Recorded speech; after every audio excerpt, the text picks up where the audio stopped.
اور کسی بھائی کے ذہن میں کوئی سوال؟ شرم نہیں کریں، پھر جو ہے موقع نہیں ملے گا، ابھی میں بھاگنے والا ہوں تھوڑی دیر میں. ہاں جی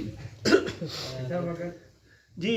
اگر کسی کو نیکی کا کہا جائے کہ اس طرح اسلام کی طرف، اور اس کو ہماری وہ بات وقتاً ٹھیک لگے، بعد میں اس سے ہمارا تعلق خراب ہو جائے، ٹھیک ہو گیا، تعلق خراب ہو جائے، اس وجہ سے یہ شیطان بیچ میں آئے لوگ. اب ہم نے تو اب اللہ کے لیے یہ کام کیا کہ آپ کو اس چیز پہ بے راضی کر رہے ہیں کہ آپ اللہ کے لیے یہ کام کریں، وہ ہم سے ناراض ہو کے ہیں، یا اس میں شیطان بیچ میں؟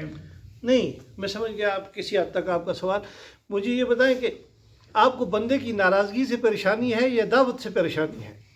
دعوت سے خوشی ہے. الحمدللہ، بس یہی آپ کی ڈیوٹی ہے.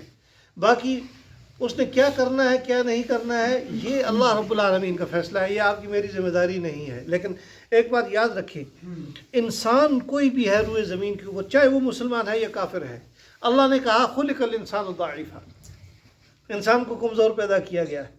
لہذا بسا اوقات آپ کی بات اس کے دل پر اثر کرے گی، بسا اوقات نہیں کرے گی، لیکن آپ نے دعوت کی فیلڈ کو نہیں چھوڑنا ہے، دعوت دیتے رہنا ہے.